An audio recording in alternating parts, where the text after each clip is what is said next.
Welcome back to the Environmental Law Monitor. I'm your host, Daniel Pope. This podcast is brought to you by Bracewell LLP's Environment, Lands, and Resources Practice Group, and it's a place for thoughtful conversations. We have conversations ranging from the latest developments to perennial topics like litigation, enforcement, and compliance assurance. We're glad you're spending some time with us today. Welcome back, everyone. I'm excited to be joined today by Stephen Cook, veteran podcast guest and friend of the podcast is just totally long overdue. You should have been on here months, if not years ago. Scott Churbock of Montrose, great friend to our practice group. Thank you so much for taking time out of your day, Scott, and coming on the program with us. Thank you. It's awesome being here. So Scott and Stephen are both experts in PFAS, the per and polyfluoroalkyl substances, the forever chemicals that we read about in the news frequently. And then for those of us in the legal world and the technical consulting world, we read about it a little bit more closely in the trade press and in EPA regulations and other initiatives. And for me, as I've read more about PFAS, it seems like they're discussed as forever chemicals in a couple of ways, right? They are persistent in the environment. But then there's also this aura around PFAS that not only do they last forever, the problem is going to last forever. It's not really capable of a technical solution. So I've asked Stephen and Scott to come on the podcast today to talk to us about where PFAS is today, what companies can do, especially in light of some new and emerging technologies to address PFAS and how that changes the game. So welcome to you both. Thank you. Thanks. Stephen, I'm going to throw it to you. It feels like every couple of weeks, I see a new headline about something with PFAS and the state of regulation or new initiatives. Can you give us like a snapshot of where we are today as we approach Halloween in 2024? Absolutely. This is another one of those environmental stories that starts off with great intentions and new technology. As these molecules were created, they are really good at allowing material to slip by. Or I remember as a kid, Teflon was a big thing when it came out. And Teflon is one of the PFAS chemicals at issue. And so these were incredibly useful molecules. That's why they're so ubiquitous in the product chain. And where we are in the regulatory framework now is EPA is pushing out a number of different regulations. Likewise, you have state governments looking at banning PFAS in various products or the intentional use of PFAS. So you've got those issues going on. And then you have litigation going on about damages from the use of PFAS and it showing up in drinking water and such. The EPA regs are just now starting to put in place specific requirements. Most of the ones that are firmly in place are the reporting obligations under Toxics Release Inventory, other parts of TSCA, of coming in testing requirements for certain manufacturers. You're going to be seeing a lot more data about where the various PFAS molecules are located out there in the public domain for parties to use as they might. Additionally, you're starting to see the groundwork has been laid now to start putting limits in drinking water. And ultimately, we'll see it in wastewater permits. So those who have manufacturing facilities that use water, you'll have to worry about not only your use of PFAS, but is PFAS in my incoming water and going through the outtake and such. And because of the ubiquitous nature of this, and one of the big ones is AFFF, which is aqueous film forming foam. Advanced firefighting foam, which is also AFFF. But yes, it's well, what's great about stuff, it's really good at what it does. I mean, it's one of those products that works. It puts the fire out. And anyone's had a grease fire or other, some chemical fires, they can be difficult, but it forms that tight layer, starves the fire of oxygen, and boom, it goes out. Department of Defense loves it. They really don't like long-term fires on aircraft carriers. Just not good for business. So that's been used extensively throughout industry to put out these chemical fires. Well, now, because of the AFFF, what makes it so good is the PFAS molecules in it. Mm-hmm. Now what do we do? And so switching over. And what you're starting to see now, because the liability is starting to percolate up and the demand for cleanup to be required is starting to impact far more than just the traditional, give it to the environmental group, they'll go clean up the soil and I don't have to worry about it. It's affecting business. We're talking about EPA regulating a handful of compounds, and PFAS is really a huge family. of compounds, right? We talk about it with PFAS, but it's just, there are thousands of possible molecular combinations of different substances that fall into that family. And that creates some uncertainty as well. So we're seeing regulatory movement with respect to a handful of those chemicals. What comes next, right? Like, I think that adds to the uncertainty. Excellent foreshadowing. So I would like to take this as just a quick step back. And in being the Halloween season, this is the monster in the closet, okay? From a public perspective, most of the public still doesn't know what PFAS is. There hasn't been that level of education or outrage that we've seen in other countries like Australia, where it has driven a lot of action to clean this up. If you ask, I live in Houston, Texas, and if I ask 100 people who are not in the environmental industry, maybe 5 will have heard of PFAS. Folks in different regions, maybe a little bit more. But here in Texas, in the South, no one has heard about it. When the public starts to recognize that these are bioaccumulating compounds, that a human's first exposure to PFAS is in the womb, that we are regulating this to part per trillion levels, which is a millionth of a million, and we don't know what health impacts they cause at what levels. There's going to be a paradigm shift in the environmental response to this material more than I think we're prepared for. So to your point, Stephen, you're right. It's been used for everything, lots of really cool things, but we're just now getting to the precipice of the roller coaster. The other real interesting thing is, to your point, routes of entry, water, obviously contaminated water. And I think the public is a little bit numb to polluted water. We hear about polluted water and no one's really sure what chemicals are in our water. The other angle of PFAS is going to have a massive impact is biosolids. What do I mean? Water goes to a treatment facility. It has PFAS, landfill leachate has PFAS, et cetera. Those compounds go through into the sludge. And what is that sludge used for? Well, in a lot of cases, it's sent to farmers to be used as fertilizer on the fields. And now we're entering the food chain. So not only are you drinking these compounds, it's now going into the food chain via biosolids. So there's going to be a very interesting dynamic when people start to recognize that they are getting this in their organic food as well as in their water. And once that public knowledge piece goes, there's going to be a very different dynamic with PFAS outside of just the regulatory piece. So what you're saying is that just if I switch to a cast iron skillet and throw the Teflon in the garbage, I'm not safe from food-based PFAS exposures. So we're at point A, Scott, you're describing some point in the future about where this is going, especially if PFAS captures more attention than it already has in sort of the general public. But obviously, PFAS regulations are starting to affect companies and the choices that they make. What are companies doing today to address those risks? And I guess sort of a flip side of the question, like, well, what are they not doing? Is there sort of conscious avoidance among some people or some entities to avoid the PFAS problem, given that, again, we think of it as an intractable problem? I think it depends. There are levels of risk that companies are going to have to recognize. One of them is that compliance and regulatory risk. Do you have PFAS in your discharge? Look, publicly owned treatment works are going to regulate PFAS discharges before you think. There's a number of cities in the United States that are already taking steps to ban PFAS discharges to them. Eliminating those issues sooner than later is probably a real good idea. Also eliminating potential sources like AFFF firefighting foam, changing those out before you discharge. So knowing where you have it at your active operation is probably a real good idea if you're forward thinking.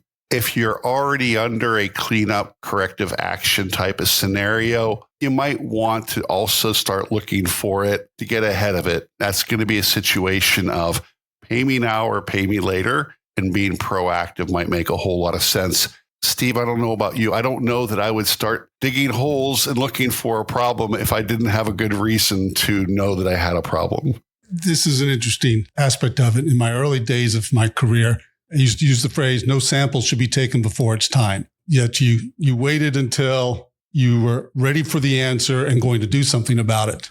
And this brings up one of the technical challenges of PFAS is, okay, say if I want to go find out, that's a hard question in and of itself. How do I do that? You tell me you want to know, go solve the problem. Well, how do I find the problem? I mean, there's challenges when you're trying to measure, is it 6 PFAS molecules that you're looking for? Is it 40, 100, 1,000, 13,000? Which ones am I getting? It's an interesting aspect. These are, if you will, designer chemicals, not to be confused with designer other things that people may take from time to time. But I'm not sure that we can say that on this is a family podcast. That's why I went with the phraseology I did. The designer aspect, we'll talk about a little later, I think, brings up the ability to figure out sources, but it also makes it hard to find because we're just now developing the technology. And Scott, I'd like to throw this back to you about how do you go measure this? How do you go find it? Well, looking for it, there's 2 compounds that are regulated under CERCLA. There's 6 regulated under the Safe Drinking Water Act, 9 proposed RCRA hazardous constituents, 16 under TRI reporting, right? And then if you look at a 1633 test methodology that was recently approved, there's 40-ish. Then there's thousands of compounds if you do a TOP or TOF analysis. What is PFAS? And all of those, the answer is it depends on your application and what are you looking for, which gets to be real complicated very quickly, to your point. And that starts impacting whether it's transactions or anytime you're dealing with this, you just can't say, okay, no PFAS or such. You have to really pay attention to the testing requirement, what methodology you're using, what equipment are you using, because frankly, a lot of the testing equipment has PFAS in it. So you've got to, there's already specialized issues. So whether it's in a product spec sheet or in a contract or a cleanup standard, you really need to pay attention to the technical side of just defining what, quote, the PFAS you're looking for is, how you're going to determine that you actually saw it or didn't see it. So that's a level of detail that isn't always present in environmental issues. Some molecules, we know what they are. We know the measuring technology. You don't think about that. But with PFAS, there's so many different ways this goes that you have to pay attention to all those details. And the problem is going to be if you decide what it is in Halloween of this year, well, you know what? It's going to be different come Labor Day of next year. There's going to be new methodologies. More techniques have been created. More molecules may be able to be identified. And so how do you keep your obligations evergreen and consistent with whatever deal you struck earlier on when the world changes on you? And there's also a lot of interpretation by different agencies. I had a situation with a client, let's just say it was a state west of Houston, and the agency, we had a client with a problem with a bit of a spill, and the agency wanted us to clean the water to non-detect levels for all of the 1633 compounds. My answer was, but isn't that more stringent in your groundwater cleanup standards? And their answer was, do you want to discharge it? So the regulations also are up to interpretation by the various agencies to hold people accountable to different levels, which makes it even more complicated. Well, let's try to uncomplicate it and get practical. So let's imagine that, Stephen, somebody's taken your advice and they have taken the sample in the fullness of time. As you said, no sample should be taken before it's time. I immediately thought of that song, Turn, Turn, Turn by the Byrds. But let's say a company has sort of moved past that. They've detected some or a handful of PFAS in soil or at their facility, maybe following the discharge of AFFF or something like that.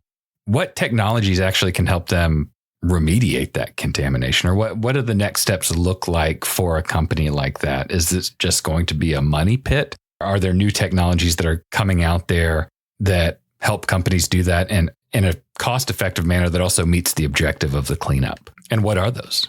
That's one of the great questions because we're early on in this development for these molecules. It's unclear. And I'm going to kick it to Scott here very quickly on this. But, when you find an organic groundwater plume, You pretty much know the technologies. You can do a very quick back of the envelope, calculation and get a pretty good estimate of what your costs are. And we're not there yet with PFAS because we're still developing the technologies. And this is going to be one of the great adventures we're going to go on, is how fast do we get to a technology that manages to create a manageable waste that can be dealt with in an environmentally sound manner. Then this becomes a problem that can just be handled. Similar to how we took all the air emissions that were just going in the atmosphere, gathered them all up, stuck them in flare lines. Now that creates the next order of issues when you do that. So we're still trying to figure out how do we gather them and such. And I think Scott's got some experience with different technologies that provide a little hope that we might be able to get to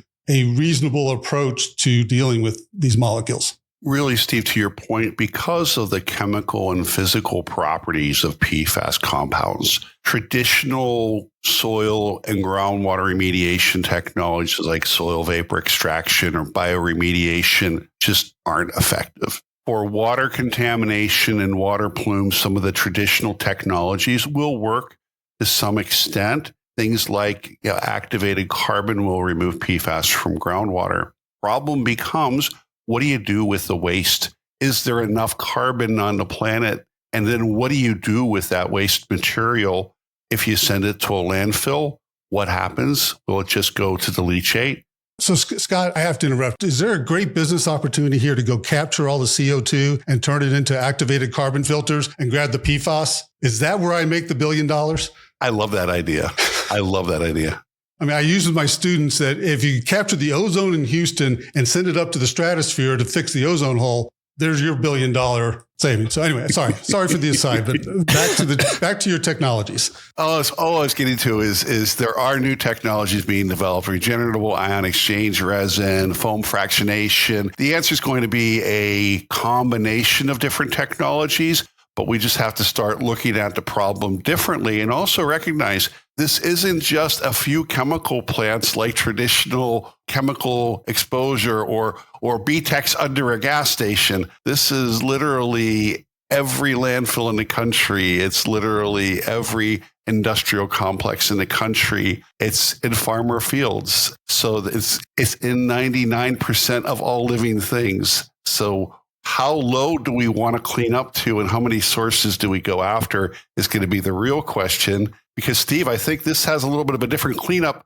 goal than other contaminants have had in the past.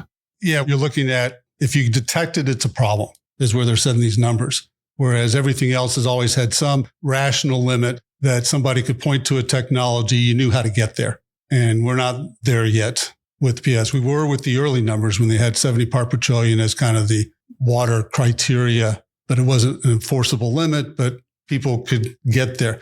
Going back to the technology, Scott, I'm going to use my 40-year-old engineering technology, which was post the slide rule error, but not by much. Describing these new technologies, rather than getting into the details of it, at a high level, basically, are these ways to take the PFAS that is at these parts per trillion levels and concentrating it down, able to separate it out from whatever media it's in, whether it's soil, water, or such, and so that you get a much lower volume, but much higher concentration of the PFAS in it.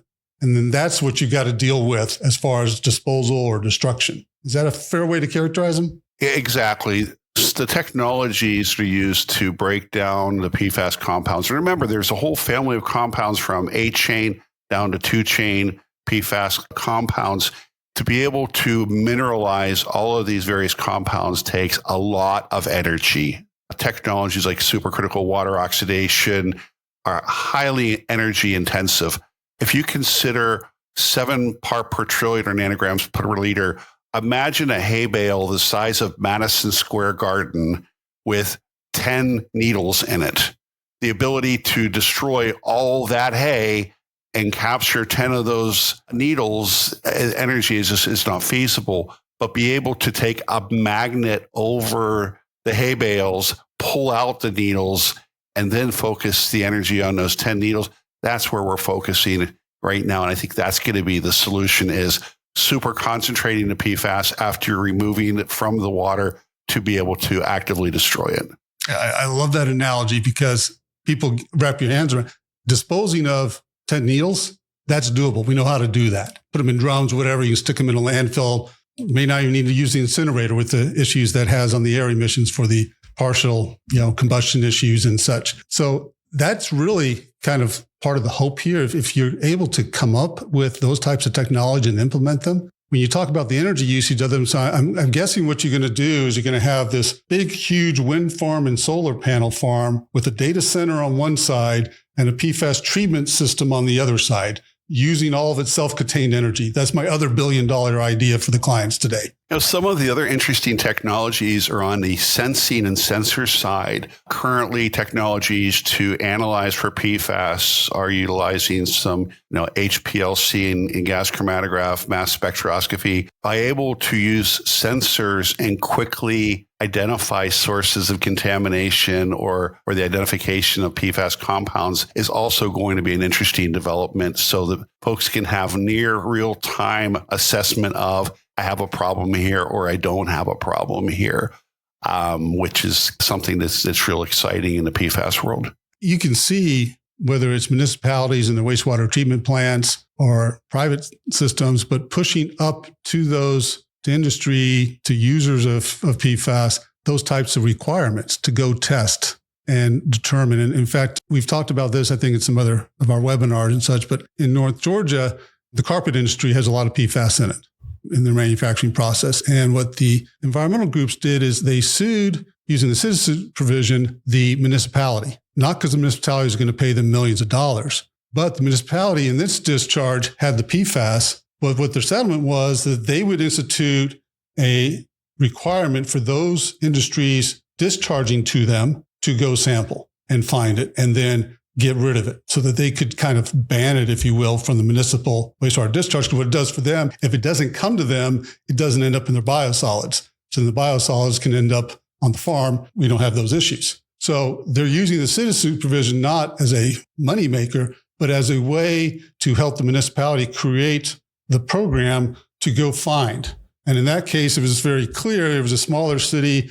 There was a couple, I think, different carpet manufacturers in town. They assumed they were the biggest individuals. If you did that, say, along the Houston Ship Channel, where you have all sorts of different industries, both the typical chemical refining and electroplate and consumer business, all sorts of different businesses discharging, that becomes a more difficult issue of figuring out, okay, who's contributing PFAS? And that gets down to, okay, can we start fingerprinting? Can we distinguish between these molecules? Where do they come from? Most people have not been able to, make them designer molecules with your name on them. But is there a way, Scott, for us to figure out whose PFAS it was? Oh, absolutely. As the analysis gets better and better, being able to do the forensics and being able to look at what compounds are coming from what areas. It's interesting, even when you're looking at some of the oxidizer variants that are CFCs and fluorocarbons, by definition, are PFAS. And as they break down, they can break down into other PFAS molecules as well. So you're going to see some real interesting litigation over, especially with circular reopeners and an old Superfund site, whose PFAS was that? And this gets to an interesting aspect of the PFOA, PFAS listing under CERCLA, is we may go back to the future here, fighting about fingerprinting and allocation. If you had a site that had organic issues and you cleaned it up, and now they're finding PFAS, EPA goes in and samples, and they're starting to do that. The wheels turn slowly at EPA, as I can firmly attest to, but they are sampling. They're going to push PRPs to go in and sample. And when they find it, did the PFAS get there through the same waste pathway that the organics got there, or are they distinguishable? I mean, there are sites where there's an operable unit for waste handling facility at one end of the plant, and then the old slag pile at the other end, maybe a different group of folks. So we may be back to that point where the PRPs are trying to truly create an allocation based on chemicals and fingerprinting. And also because the cleanup technology may in fact be very different. Initially, PFAS, it was thought just everything goes to granulated activated carbon. Well, that also dealt with a lot of organics. So you just throw more carbon at it and life's fine. This is likely going to be a different remediation technology required to deal with it if it's found at these sites than what was installed to deal with the original hazardous substances. But let's kick the regulators out of the conversation for a minute. I mean, Scott, in your line of work, are you seeing kind of a transition from avoidance of the PFAS issue to active engagement. If we're transitioning from earlier phases where we didn't really know enough about PFAS, or we hadn't taken regulatory action on it yet, or we didn't have technologies to help us address and remediate PFAS, like where are we sort of on that timeline? It really depends on a company's risk profile and how proactive they're being. And that really goes across the spectrum, even within the same industry. We have clients who are getting ahead of this and being proactive and seeing this as an opportunity to work with the regulators and be seen as a proactive party. We have other clients who are, I know I'm going to have to do something eventually. I just don't know when it's going to be or where it's going to be. So I'm having a hard time committing to that capital or digging into this issue at one site. Why don't necessarily I do it at all sites? So there's a lot of that debate going on in boardrooms and in organizations across the country. And it sounds like a complicated triage question, right? It's the classic question, the famous unknown unknowns, or turning them into known unknowns now, PFAS, and then turning it into a known known. I mean, the more you know about a liability, the easier it is to conduct transactions because the risk profile is fairly well known. And part of it is cash flow versus total cost issue. Prior life, I had a river that was going to likely be potentially $1 billion cleanup. That's a big number for almost all of our clients. There's a few that it might not be huge. But if it's a cash flow that you're going to spend in a river, you don't go get all the dams at the same time. You work your way down. You're only spending $30 million a year. But for as far as the eye can see, well, that's a different financial transaction issue than it is $1 billion payment due in 6 months. And so part of this is the capital cost of dealing with PFAS come down as these technologies really do come down. Then they become manageable. I mean, you have transactions all the time with contaminated property and such. PFAS, we're just at that early learning curve, and you have to look at your transaction docs. But then it gets back to what we talked about earlier, the definitions. What do you mean by PFAS? What am I looking for? And if you didn't know this particular molecule was present, had no way to measure it, but 5 years from now, you do find it because you can measure it, then what? How do you deal with that with a document you wrote 5 years ago? Is it covered, not covered? Where does it fit? Same thing, you get the same issue with the regulators. If you go back to old air permits of 30 years ago, you had VOC limits. You might have an SO2 limit, a particulate limit. Now you have all sorts of speciated VOCs. And as we started measuring, we found a lot more of different VOCs than perhaps we'd ever disclosed initially. So they'd always been there, but they hadn't been in the permit. And so is that a compliance issue? Is it just, okay, we got better information, so we just roll it in and keep moving? Those are some of the issues that regulators are going to have to deal with PFAS. But they can look back to, is not the first time we've had to deal with this as examples. Look, we just finally got to the point where there are approved test methods. We finally got to the point where there's a few compounds that are regulated under CERCLA and clean water. How many of them are going to be there? What compounds to clean up to what levels if no one's requiring me to do it or requiring me to treat it? Yeah, I can understand to an extent why you would not want to go down that pathway because there's so many unknowns. And do you treat a system to non-detect? You treat it to 5 ppt, or is it 50 ppt, or is it 150 ppt? As the science changes, we're going to learn more about these compounds. And I don't think these are going to be static numbers. And with so much unknown right now, I can understand why companies would hesitate, but they're starting to take notice. They're starting to get their arms around the risk. And to Steve's point, especially around due diligence, you want to understand that Superfund legacy liability may have been closed. I'm using bunny ears because we're not on camera. It may not be closed after all. So, Pope, we're going to leave all this for you to figure out because we're going to watch you solve the PFAS problem. For me, on the porch playing with my granddaughter.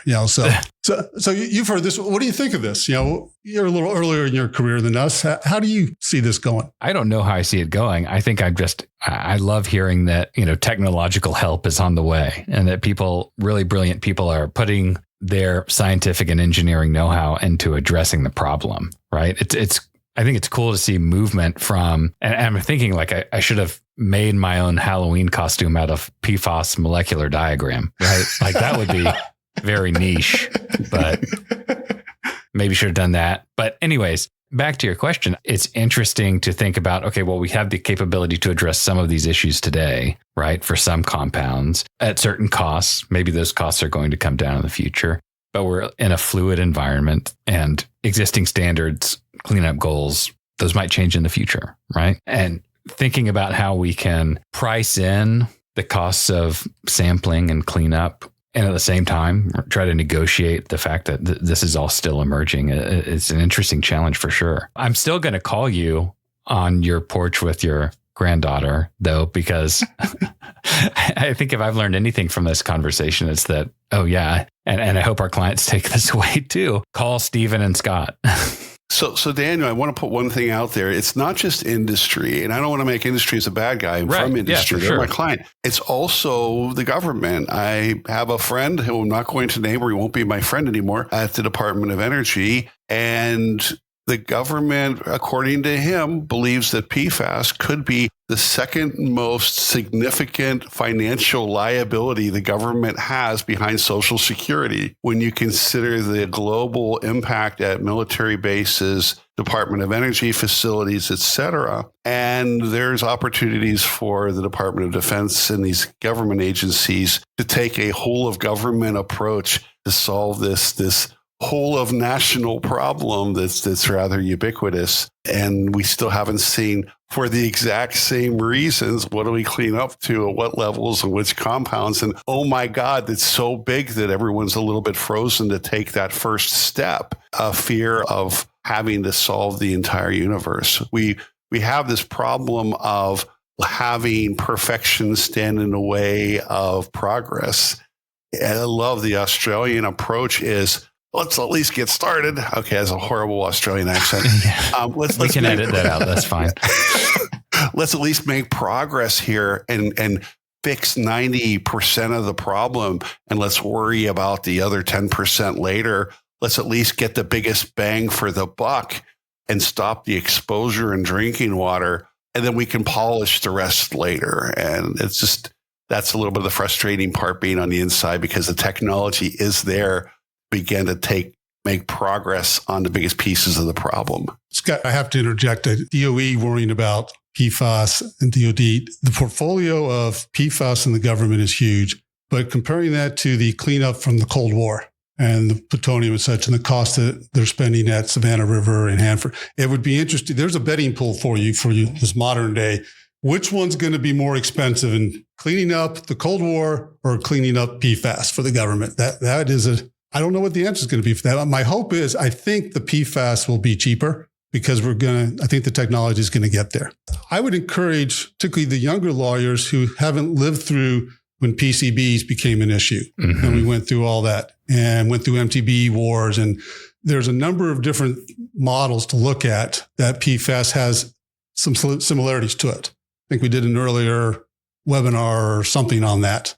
Go talk to your veteran lawyers. How did they deal that when that came up? Because that'll help generate ideas on this. What's different about this is pollution problems, initially you could see them. You could see the river on fire. You saw the sheen on the water. You could smell it, the smog. We've gone to where we had, part per million problems. Then there were some part per billion problems. Now we're at a part per trillion and / quadrillion, which is another whole new ballgame. And so there's probably going to need to be some different approaches because of that. But you can learn from the history. So there's value in understanding how do you deal with a permit where you're going to do testing and you're likely to find stuff that's not in your permit. How do you work with that? Do you proactively go get a permit provision that says this is what you can do? We're going to find it, do this test. Then we'll come back to you, agency, with here's what I found, here's what I can do with it. And then we write the permit. That's something that is more prevalent in Europe and other parts of the world in their approach to permitting.